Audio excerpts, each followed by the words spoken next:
Hey now! What is up, everybody? My name is Mike Brown, aka Review King MB, and I am here to talk about and review Bad Boys. What you gonna do? I know it's such an easy song to jump into with this movie in particular. It came out in 1995. It was directed by Michael Bay.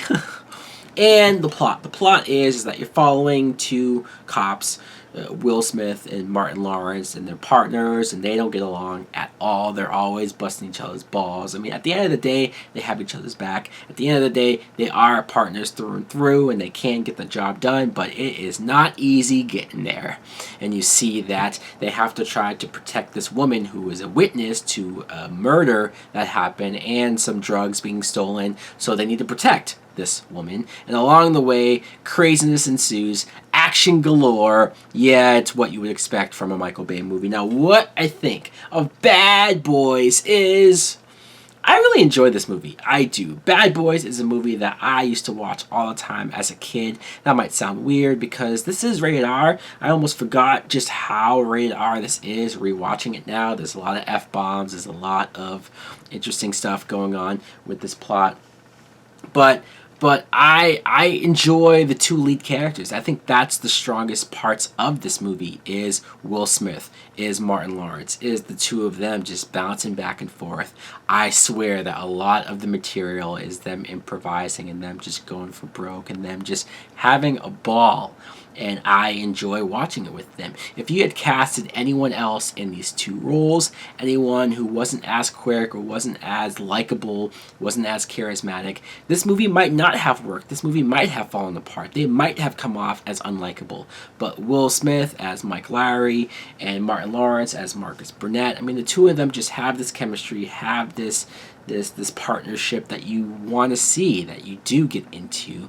Just from the very first scene of them going back and forth and outsmarting the criminals who try to jack their car. You have their police chief, Joe Pantoliano. I don't know, I probably butchered his last name. You've seen him in a bunch of stuff, though. He's the angry chief. You always see that in cop movies where their chief is angry. And usually it's a black guy who's the chief and yelling at the two lead cops. But I guess because the two lead cops are black, they had to make the chief white this time, which is quite amusing. Julie, who is the witness who saw the murder and saw the guys who are involved with the heroin being stolen and whatnot, is played by Tia Leone.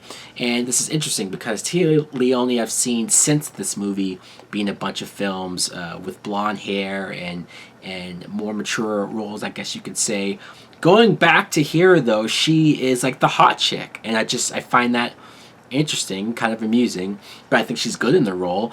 She is attractive, so there's that. She has that. It made me think that Michael Bay clearly has a type, and I'm not saying news bulletin or surprise, surprise. I think we know. Now, I'm not saying news bulletin or surprise, surprise, Michael Bay has a type with his women in these movies. We've known that since Transformers and whatnot, but even all the way back then with Bad Boys, Tia Leone in this film looks like a young Megan Fox.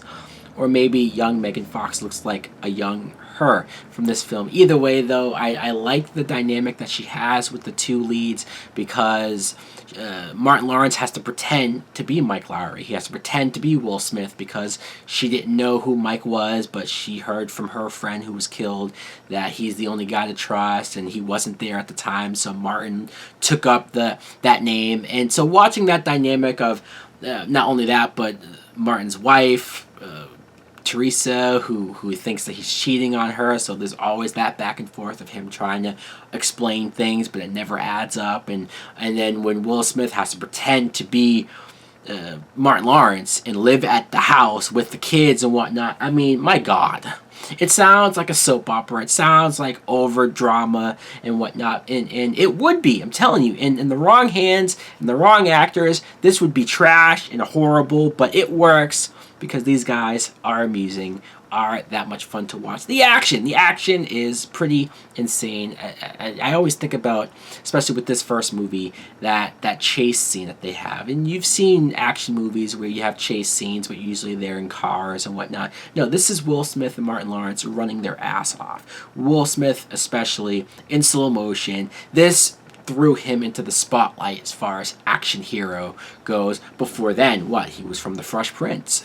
Who would have expected this dude to come out right out the gate in an action movie looking like a badass? That one scene where he's just running like a maniac and then they steal Julie, the bad guys do.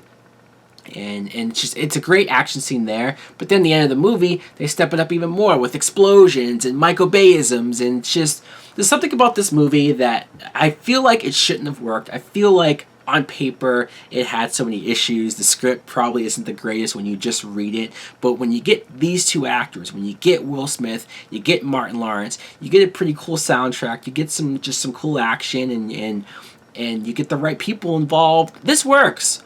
And this still, after all of these years, is a whole lot of fun. So guys, let me know in the comments below if you too have seen Bad Boys, the original, the first one. What do you think of it? Do you like it? Do you love it? Is it one of your guilty pleasures? Is it something that you still watch from time to time? Thanks for watching. Like, comment, subscribe. Later! Hustle legit, pop a big bit, separate it, to shop it for profit. Hustle legit, hustle